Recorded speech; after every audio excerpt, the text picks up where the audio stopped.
चलिए दोस्तों, हम आज आगे बढ़ते हैं सिंपल प्रेजेंट टेंस के फोर्थ फ्रेज में, जो कि कंपल्सिव और ऑब्लिगेटरी एक्शंस को हमें बतलाता है।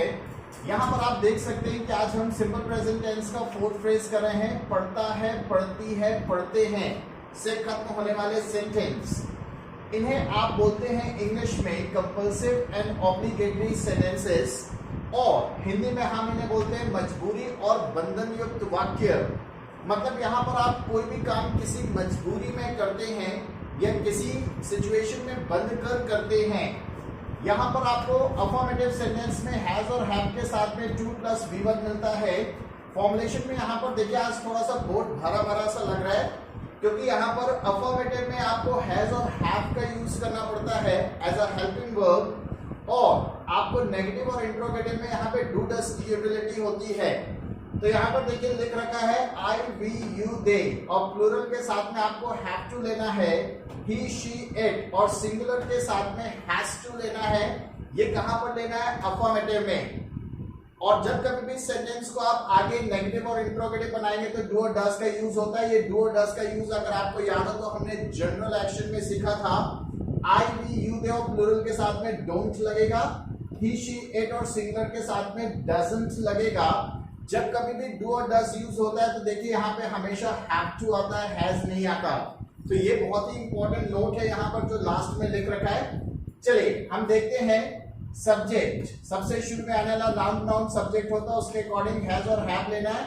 ये मेंशन कर रखा है, आई, वी, दे के साथ में हैव, ही, शी, के साथ में हैज टू प्लस V1। पढ़ता है, पढ़ती है के पहले यहाँ पर आपको वर्ब मिलेगा, जैसे सकता है, सकती में हमने सीखा है। फिर उसके बाद में ऑब्जेक्ट और रिमेनिंग पोर्शन। नेगेटिव बनाएंगे तो आई, वी, यू, दे के बाद में डोंट लेंगे, ही, शी, के बाद में doesn't plus have to, V1 object and RP. तो यहाँ पे फॉर्मूला थोड़ा सा याद रखने वाला है। जब कभी भी आप क्वेश्चन बनाएंगे तो डू डस पहले ले लेंगे, फिर इसके बाद में subject have to, V1 object and RP question mark. और नकारात्मक प्रश्न बनाएंगे तो डोंट और डजंट को शुरू में लेंगे, subject have to, V1 object and RP. यहाँ पे आपको ये हेल्पिंग वर्ब की यूटिलिटी मैंने आपको बता दी है। चलिए अब हम सेंटेंस को फॉर्मुलेट करना सीखते हैं, जो कि बोर्ड पर बने हुए हैं। यहाँ पर पहला सेंटेंस है, हमें भाषा का मौखिक अभ्यास करना पड़ता है। कोई भी लैंग्वेज जो दुनिया में आप सीखना चाहते हैं बिना ओरल प्रैक्टिसेस के पॉसिबल नहीं है।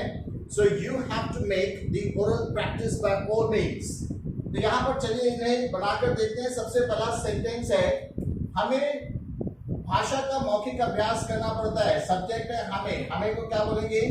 वी। वहां पे देखिए वी, यू, दे के साथ में क्या जोड़ना है? यहाँ पे आपको हैव टू। अब देखिए हैव टू के बाद में वर्ब की फॉर्म चाहिए। पढ़ता है, पढ़ती के पहले जो होता है वो वर्ब होता है अभ्यास करना, दैट यू कॉल प्रैक्टिस। किस चीज का अभ्यास करना पड़ता है? भाषा का। भाषा को बोलते हैं द लैंग्वेज। और कैसे भाषा का अभ्यास करना पड़ता है? मौखिक रूप से, दैट यू कॉल ओरली। तो आपका सेंटेंस बनेगा we have to practise the language orally. Second देखिए, मुझे खाना नहीं पकाना पड़ता है। मुझे के लिए आपने यूज किया आई। यहाँ पे दे रखा है नेगेटिव है, तो आई के बाद में आपको जोड़ना है डोंट हैव टू। तो चलिए जोड़ देते हैं, आई डोंट हैव टू। पकाना, पढ़ता है, पढ़ती के पहले जो होता है वही वर्ब होता है। पकाने को बोलते हैं कुक। और क्या पकाने की बात कर रहे हैं?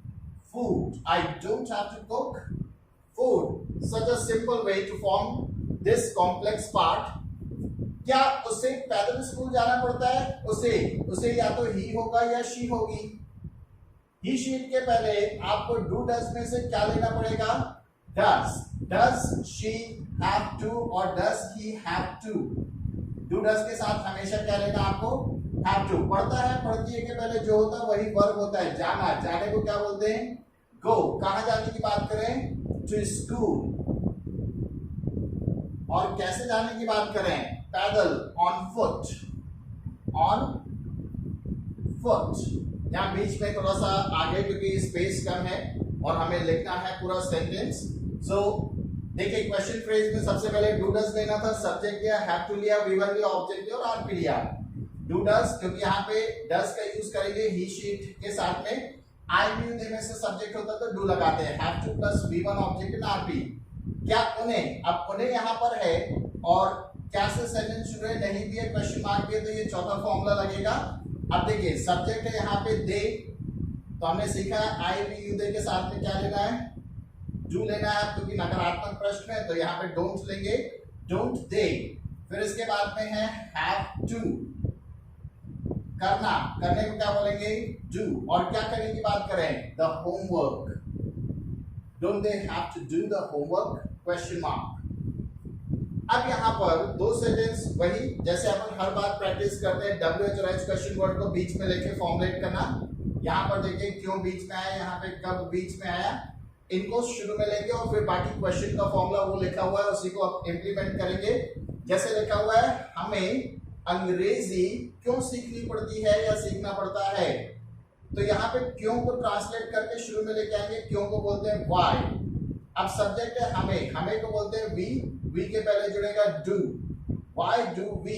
फिर पता है प्रतीक में जोड़ना है हैव टू, सीखना, सीखने को क्या बोलते हैं, लर्न। और क्या सीखने की बात करें, English, why do we have to learn English.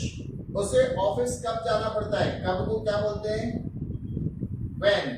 अब उसे यहाँ पे कोई मेल के दिया मान लीजिए तो ही, इसके पहले जुड़ेगा डज, व्हेन डज ही। सभी के साथ में डू डज के साथ में हमेशा हैव टू लेना है। जाने को बोलते हैं गो, और कहाँ जाने की बात करें, to office, when does he have to go to office. So this is how you just have to make this compulsive and obligatory actions. When you just tend to practice all these things, the things will begin to come on your tongue very smoothly. So make a habit of practicing the things as soon as you're just getting to learn them. And if you just keep practicing them, they will be fresh in your memory and you'll be able to use them very well. अगर आप चीजों को रोज अभ्यास में लेते हैं तो ये चीजें आपके दिमाग में बहुत अच्छी तरह से होंगी और फिर आपको ये चीजें टंग में ऑटोमेटिकली आने लगेंगी, क्योंकि लैंग्वेज बोलने के लिए आपको ज्यादा सोचना नहीं पड़ता है। जैसा आप हिंदी में कम्युनिकेट करते हैं वैसे इंग्लिश में भी करने लगेंगे। तो just make a practice as a part of your day to day life and you will enjoy learning. So that was the part and we'll just get to learn one more part of this simple present tense, that is na hai, nahi hai, in our next section. Thank you everyone. Have a great day ahead. Bye bye.